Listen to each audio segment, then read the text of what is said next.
Hi, everybody, and welcome to the HCD vidcast Mindset. We are in season 2, and today we are joined by a wonderful friend of ours, Martha Bajec, and she's going to be talking with us a little bit about herself.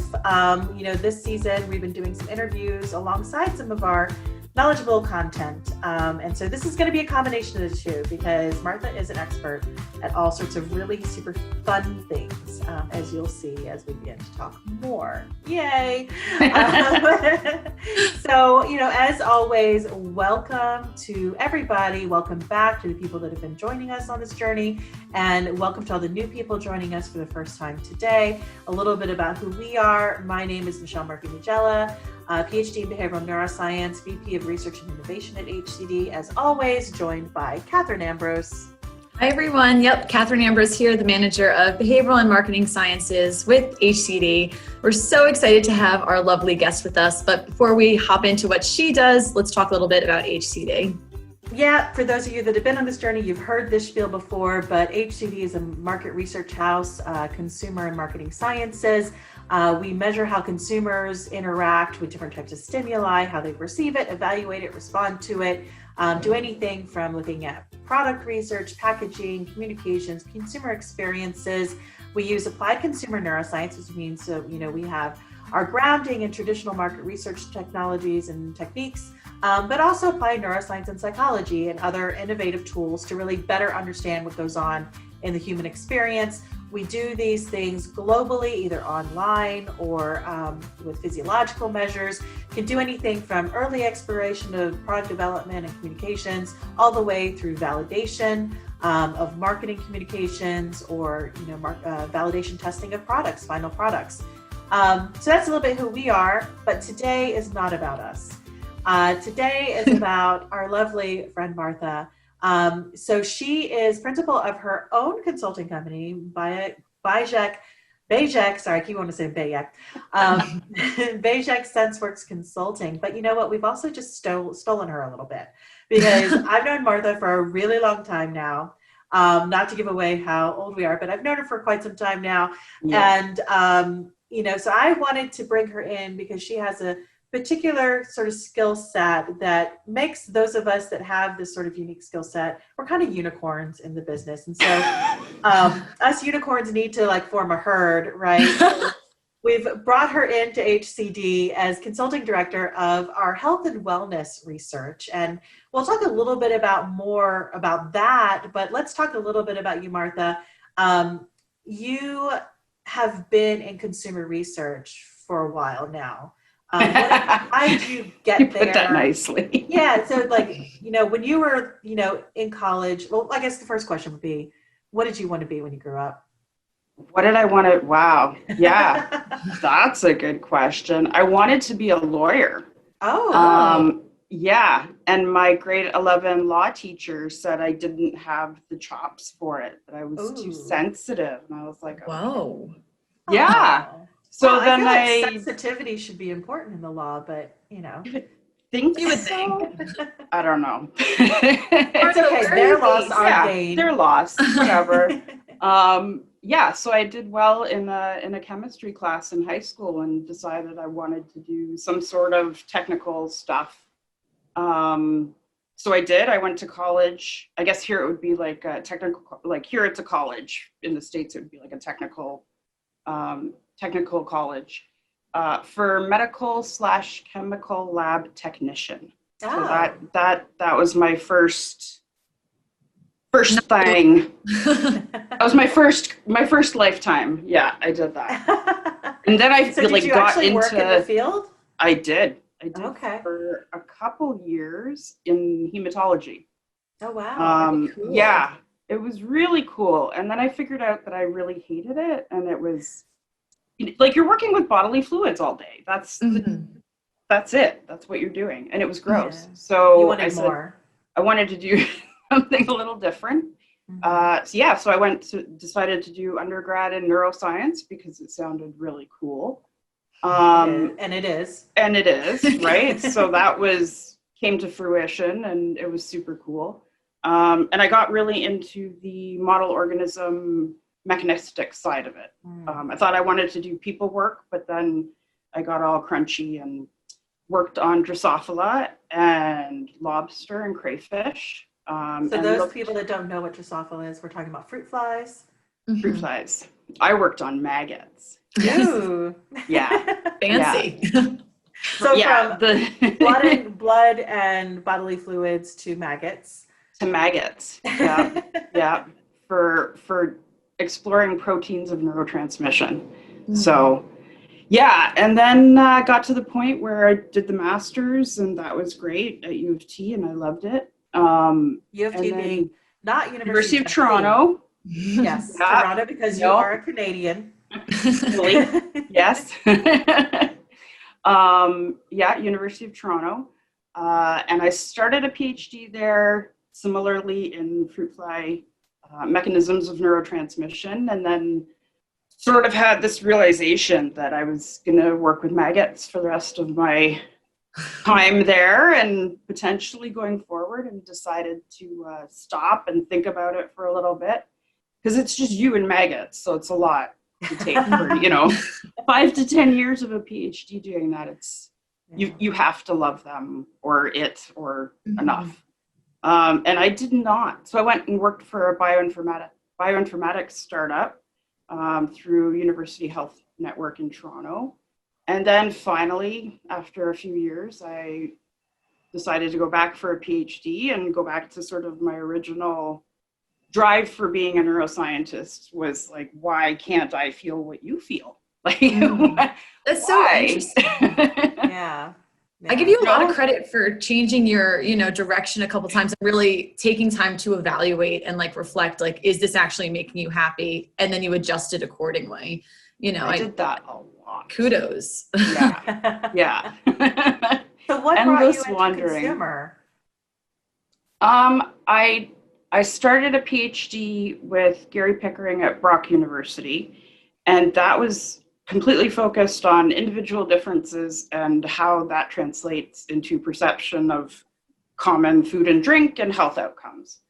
And my real goal was to stay in the perception genetics, that end of things. And then it was like, there's this whole world of sensory and consumer that I had no idea existed before, meeting Gary Pickering and Isabelle Lecheve and these wonderful people that were here doing this great work.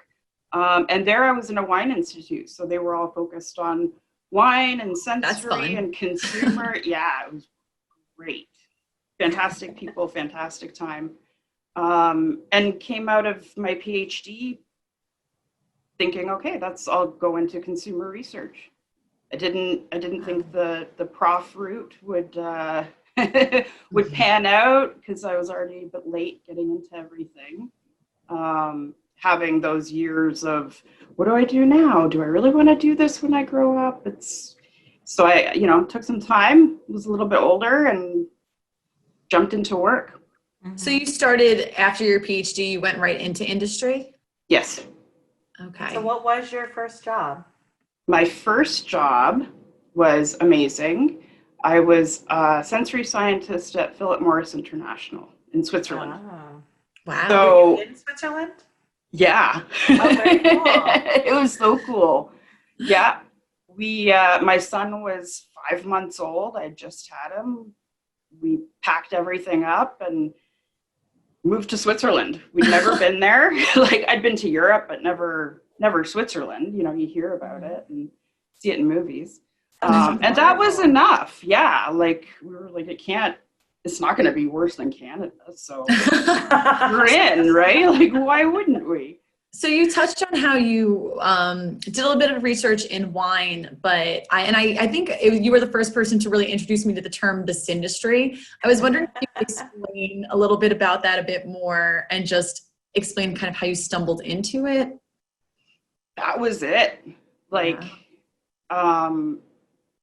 getting the job at Philip Morris, because I didn't think like wine would be my field of study.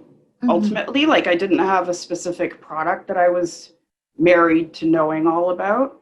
But I like wine a lot. a lot more at that time even, right? Like it's a healthy drink.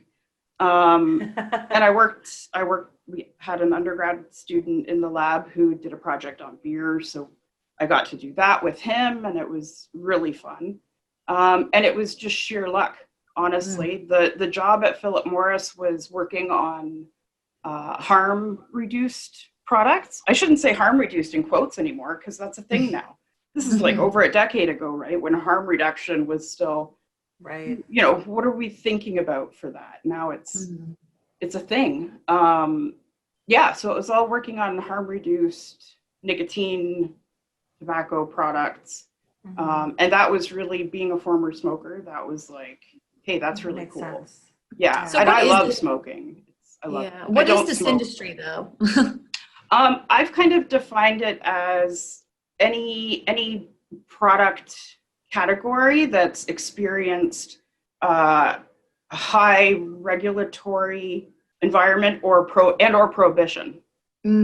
So like I worked in infant formula and toddler fortified beverages. Definitely not industry, highly regulated, but not. Yeah. So yeah, that sort of prohibition, it's something that, a good way to think of it, for me to think of, the way I think of it is, in Canada, it's the things we pay the most tax on that we consume. So cannabis, tobacco, like a pack of cigarettes here is $12 to $15. Yeah. Right? So it's so heavily taxed that, you get your sin tax on it, right? Like alcohol, we have heavy taxation, very different taxation situation than the States has. So, and, alongside with industry, and trying to think of the other things that might be included there. So we have the alcohols, the spirits, all those sort of things, and maybe tobacco products, vaping is included there. Is it, you're kind of describing it as like all the fun things that have potentially negative effects that are highly regulated. I mean, there's a lot of other things out there that kind of may be able to be defined that way, but may not be termed as industry potentially. Yeah. Like I'm thinking, because like one thing that's terrible, but one thing that's highly maybe not exactly regulated, but certainly taxed in a covert sort of way, but definitely necessary, is like feminine products, right? Not a industry, but it is something that could be, by that definition, could almost fall into it. But we're talking more of like the fun things that people would often describe as things you maybe should not do.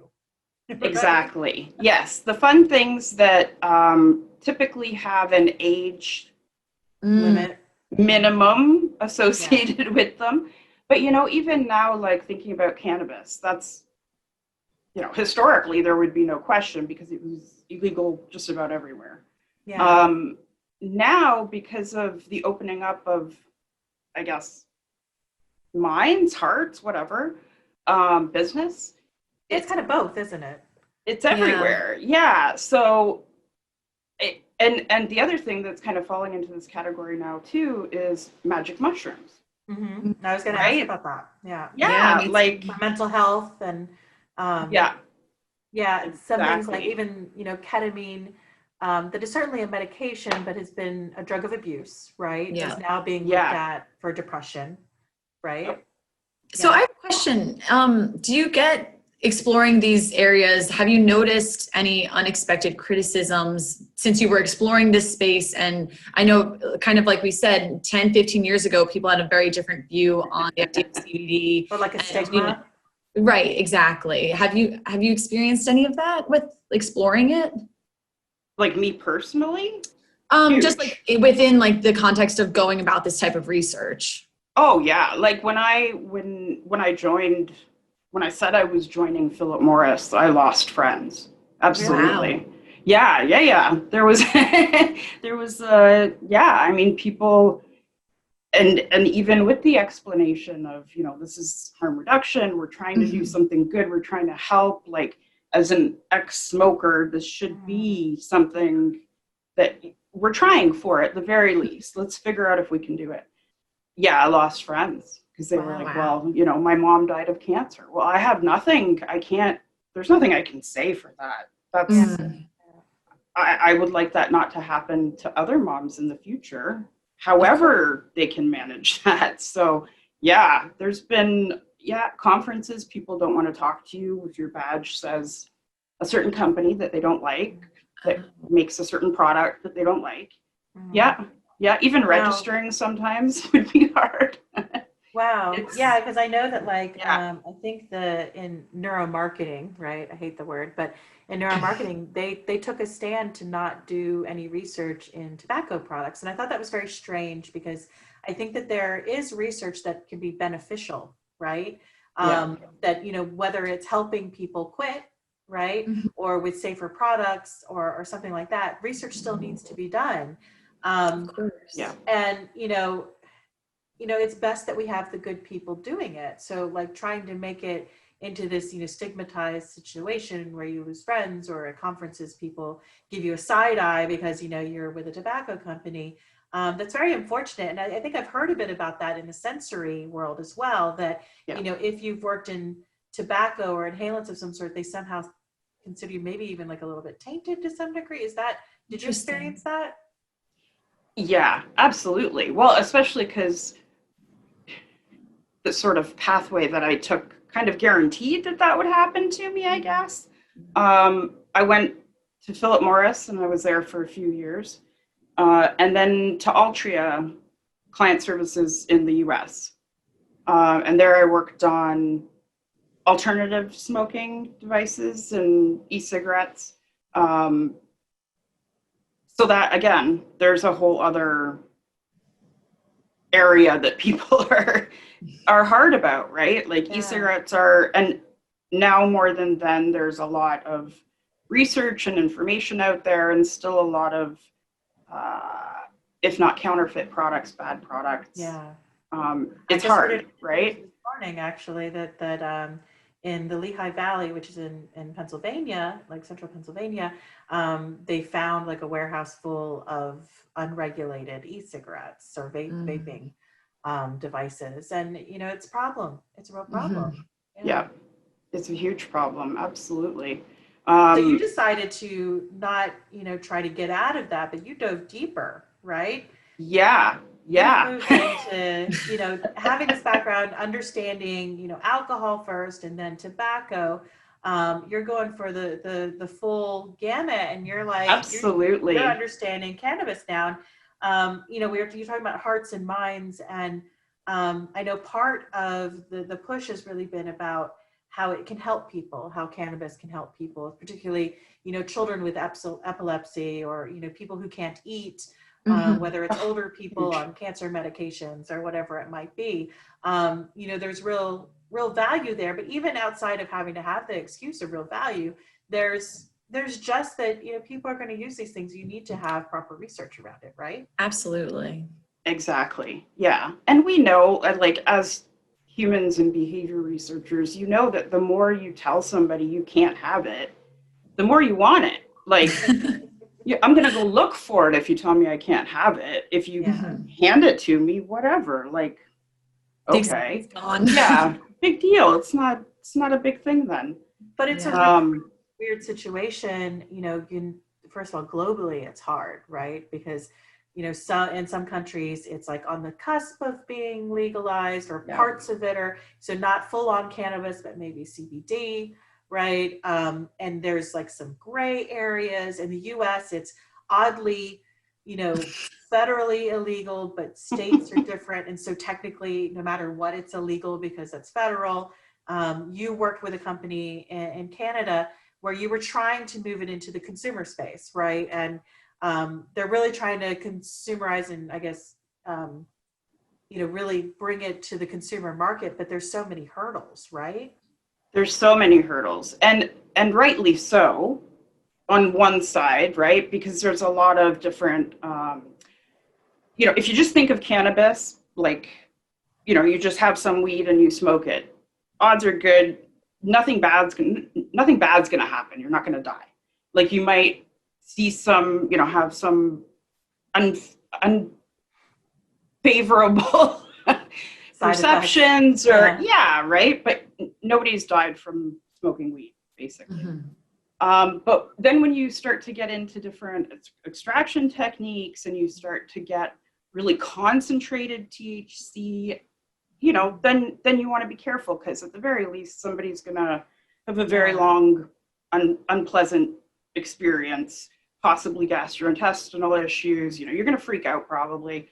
Like, and the weed too of much today is not the weed of 20 years ago, right? So not in my experience. Yeah, even no. like that you might buy illegally, it's changed quite a bit, where people have done such selective breeding that it is stronger than it was, say, 20, 50 years ago. Like, so, you know, that whole like hippie generation, the weed they experience is quite mild in comparison. In comparison, yeah, the THC levels on some of them are through the roof. Absolutely.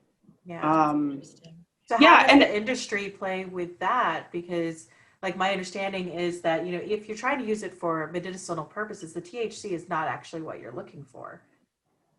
so it's looking more and more like it's a combination of everything ultimately that you're looking for, right? And there's CBD and THC are the ones that we hear about most often and are the most researched, but there's a ton of different cannabinoids that played in different areas of biology, basically. So, you know, some are really good at putting you to sleep or just relaxing you or, you know, stopping muscle spasms. So there's more and more of these constantly being discovered or at least cataloged, right? So like, what can we use this one for?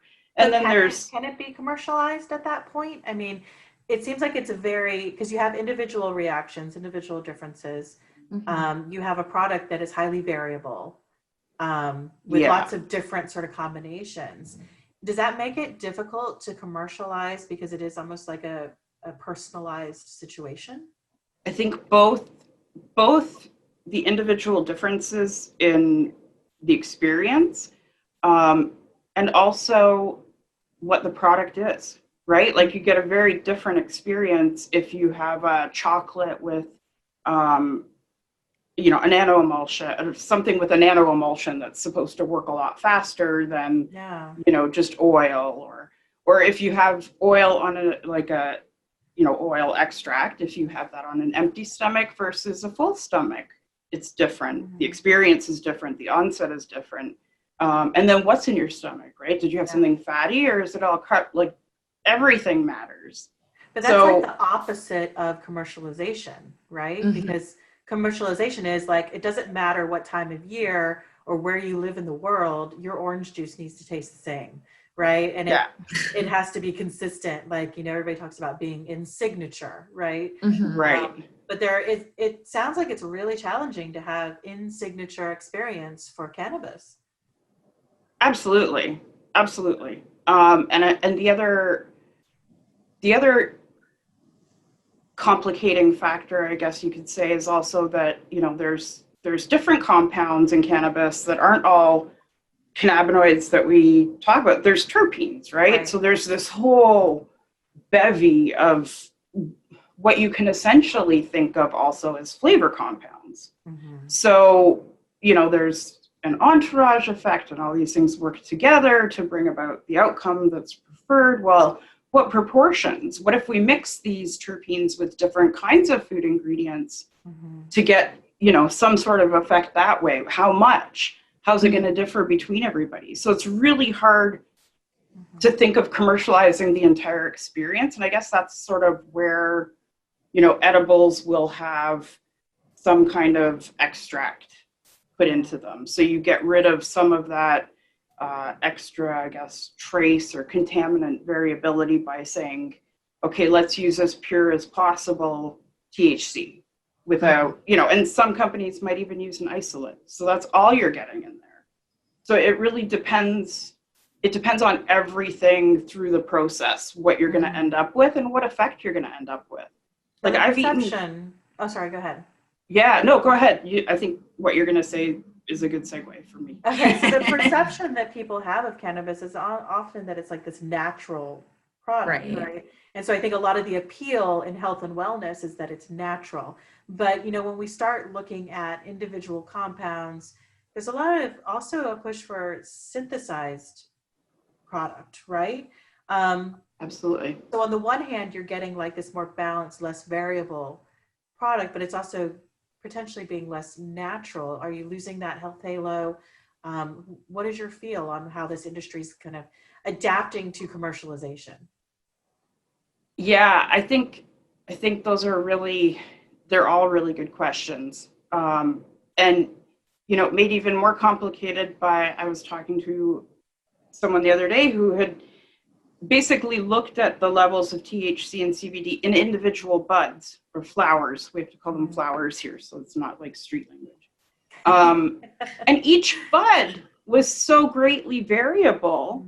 If I take this one off and I use it, the experience is going to be very, like, the THC level is so different that it has to be different experience. But that's not acceptable in orange juice. It's not acceptable. And that's not it. No.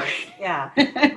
So I can't imagine it's going to be acceptable in commercialization of No. And that's where, for edibles and stuff, they're going more and more, and they have to, to extracts and different kinds of, where possible, I would imagine, synthetics. But in terms of, I mean, if you're pulling this out of the plant, you're going to have to do some blending to get the same thing consistently. So companies have to figure all these things out. And on one side, it's a lot of reinventing the wheel, right? Mm-hmm. Because we have so many commodity-based ingredients. But is it the same thing when the whole purpose of the ingredient is to be a health ingredient that we're... Right. Yeah. Like, and this industry experience, right? Which is more than just the health, or maybe more, it's more the fun or the experience of it, right? Mm-hmm. Yeah. So like, when you were saying blends, that really did speak to wine and liquor, right? Where you have blends of scotch, you have blends of grapes to get your wine final experience. And so I wonder if it leans more towards that and less towards the industrialized orange juice that I'm talking about. I think it almost it reminds both. me of tea almost, with the blend. Yeah, like I think you could, like, my sort of idea of it is that you can do both, like with wine, right? Like, you have your sort of artisanal, fancy craft, terroir matters products. And then you have your commercial, you can save it for a couple of years as long as you blend it together and it's consistent with the flavor that we had last year. Mm-hmm. I think there's room for both, but I think part of the problem is that, at least for cannabis, what we used to think was recreational use, this is my hypothesis, all of what we call recreational use isn't. Mm-hmm. Right? Like, if you talk to people, why do you smoke weed? I'm socially awkward. Okay. So that's right. Like, and the same goes for mushrooms and things. So it's more of a health and wellness, less. It's not your industry, glass of wine with dinner. It's like, how can I, function in the day? It's my Tylenol. It's my shampoo.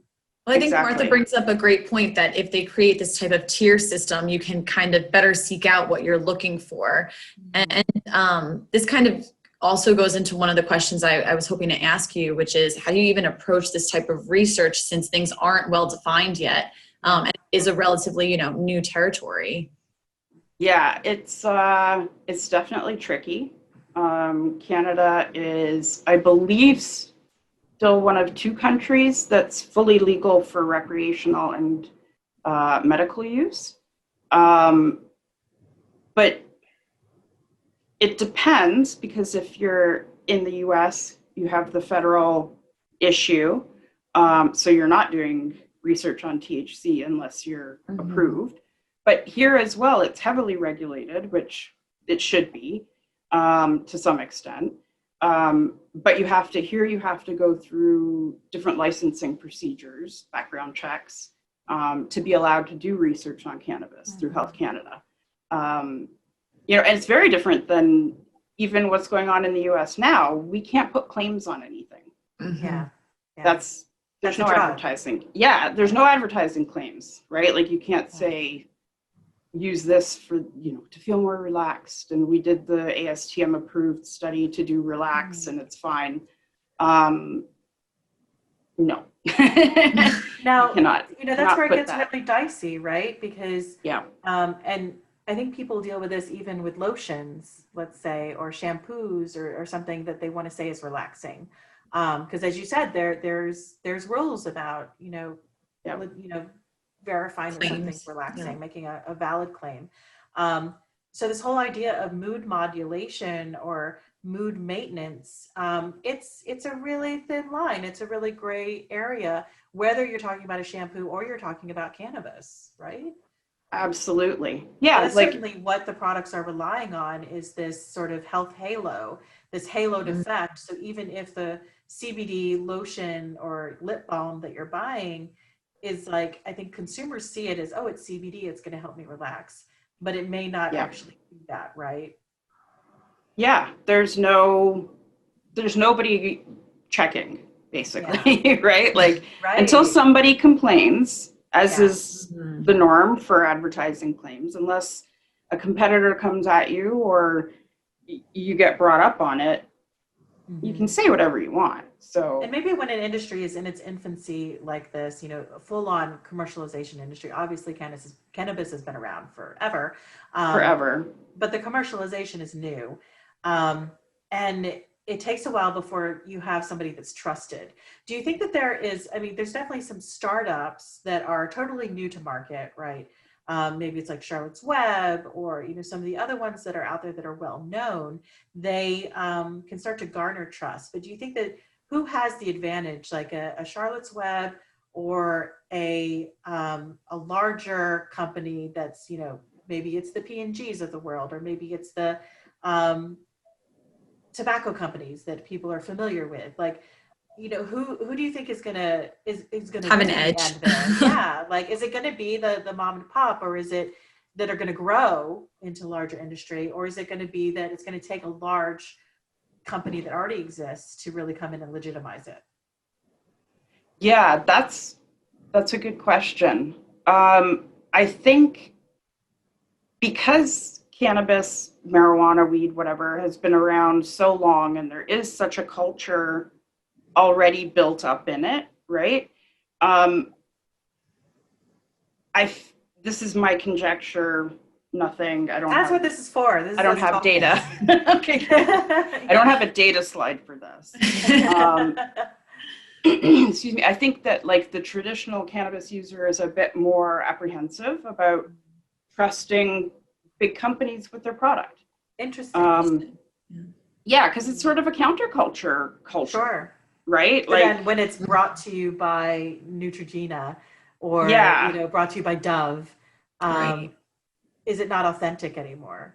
That's what I wonder. But at the same time, you have this health conscious middle to later aged population of the world that are looking for good health boosters at the very least. They want the effects. They want the effect. So is there enough potential new customers, new users, to sort of, leave the old guys alone, the existing culture alone, and let them do whatever they want, but to create sort of these big brand products for everyone else? But I think the advantage is still going to be with the legacy producer, because they know what they have, the knowledge and the money and the money. Yeah, there's that too. Production abilities and exactly. But then when you talk about scalability, I guess. Yeah, but then when you talk about like a tobacco company coming in, they do plants, right? Like tobacco is a plant. This isn't. Yeah. It's not rocket science, man. And there's a reason they call it weed. It's quite robust. So why not? Like they make inhalable products. It seems. Do you think a tobacco company coming out with this health and wellness sort of approach, will that jive well? Are they going to have to? Maybe they're going to have to change the name and not let people know that it's RJ Reynolds. Maybe they can't, because it's going to diminish the health halo. And do you even want to put a health halo on it then? right? Or do you go back to the recreational, look, we can give you a consistent measured rod of product that you can smoke, or an extract similar to whatever formulations. It's really interesting. I mean, we could talk about this all day. We really can. Yeah. I get to have maybe all we the can even fun. we might even need to have additional conversations about this. I think that this is a really interesting topic, and there's like a lot of different facets to it. So let's let this be the intro, and let's go ahead and talk about some other facets of you. For those of us that, if you tuned in to Neuro we had some great quotes from Martha. And one thing we really liked was that when you're looking at, talking about science and talking about research and talking about results, pessimist predictions. Kathryn, do you want to talk a little bit about your reaction when you heard like this sort of piece? Yeah, I loved it because, honestly, because it's a really great way to set expectations for things. And I think by looking at things from the lens of a researcher from a more pessimistic idea, I think you're almost redefining what that word means in a way, because it has a negative connotation to it, because pessimists are always kind of looking out for things to, for the other shoe to drop. And it's important as a researcher to be always conscious of that and looking out for those things, because you don't want to be surprised during your research. You want to have certain controls in place and really get an idea of what variables you can control and what you should look out for. So I really appreciated what you mentioned there. And I would encourage people to check it out. It's it'll probably be available on the YouTube channel. If you want to check out some pieces of Neuro Martha did a talk on there that perhaps you can see.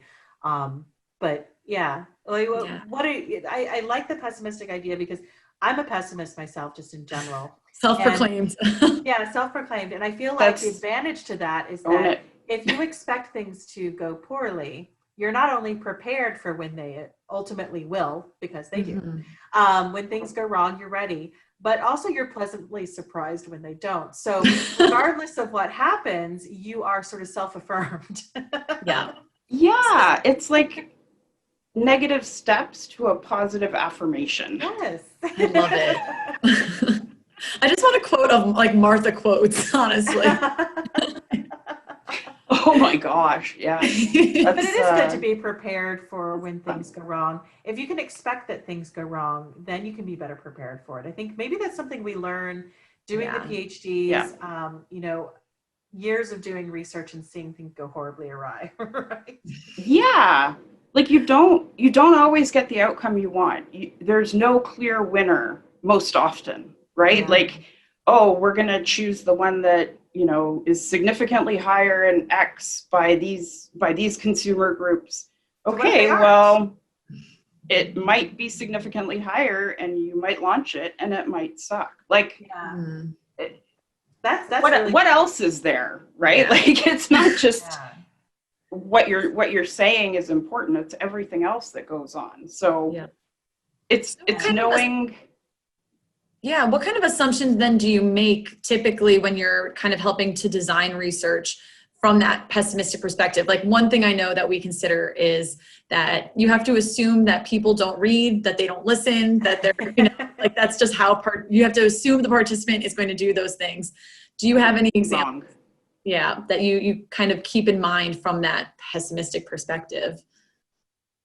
I try, and it depends on the research, of course, but I try to be as detailed as possible in my expectations of what the consumer is going to do and also what they might do instead. Right? So if your product is designed to be amazing aftertaste, retronasal, leftover sensation, and you're not controlling what they had before well enough, then what you're measuring is variation of all kinds, right? Like, it's control as much as possible if you really want to know this one variable. Like, if this is what you think matters, then control as much as possible everything else. But if it's just if it's something wide open, then treat it like an exploration and go out and find out, but don't stick to it hard and fast. Well, yeah, Add if the you're doing an limitations. exploration, you Yeah. you have to be prepared to be disappointed too, Yes. right? Because you might have like, oh, we're going to investigate aftertaste and liking and all these other mouthfeel, all these sort of things, and maybe it falls flat. Maybe the whole thing just isn't Right. going your way. And I think that's a hard thing when you're doing, like, it's an easy thing when you're doing academic work, right? Yes. You can roll with negative results. Maybe it's hard to publish a negative result, although I think that's getting better these days. I think so too. With more open access journals and stuff like that, I think people can start publishing negative results. But when it comes to client work, nobody wants a report that says nothing, right? Because then they feel like they wasted money. And I think that kind of gets to our next sort of slide, in a segue a little bit. When you communicate findings and you have this pessimistic view, right? And you understand that it doesn't have to go wrong. You can do the research perfectly and still find that the product wasn't liked. And that's a really tough thing to communicate to a client, right? Because they don't want to hear that. Yeah, they start to call you a pessimist when you suggest it at the beginning too. You say thank you. I do now, yeah. Yes, I am. yeah, and you're welcome. So yeah, it's and not to get on marketing at all, because I loved all the marketing teams that I've worked with, but it's a difference between an R&D person and a marketing person and their approach to research, right? Mm-hmm. So you may give me two different products to test. They're different. They're like the same. I like an apple. I like an orange. They're not the same thing, but I like them the same. Mm-hmm. Well, what do? We want to make a change. Well, it depends. And that's always the no. It depends is definitely, we say that to everything because it's true. It all depends. Yeah, it depends. Which one is cheaper? Yeah. If the apple is cheaper today, perhaps I will buy that because I like it as much as the more expensive orange.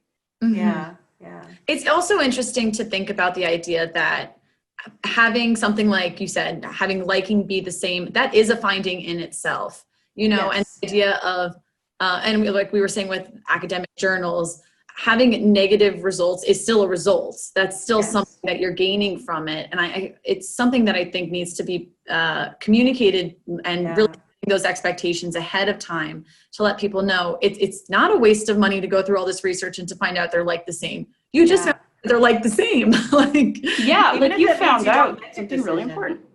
Because something my dad always says, and I love, is that, inaction is still an action.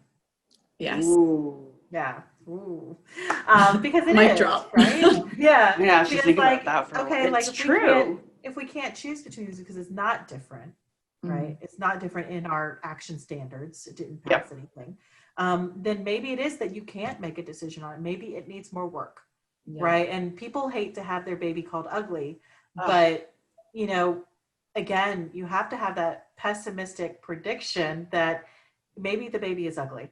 And it's okay because ugly babies can grow into beautiful people. And absolutely, every baby is ugly at some point. Absolutely, yes. It's cool. 4:00 in the morning and crying. Yes, it's the evolution. There's ugly and beautiful in everything. If you have two things that are like the same, instead of thinking, and this, here's the positive spin on the pessimist outlook. You have two things that are like the same. Your consumers, let's say you're not going to alienate anyone. Your costing may be different. Mm-hmm. You win because you get to go with the cheaper one and everyone's happy. Why is that a loss, right? Like, why is that your research being negative? It's not. Yeah. It's fantastic. Yeah. And you have this backup that, hey, we can always go to this other one that may be more expensive or whatever. Right. But we can do this change and make people content.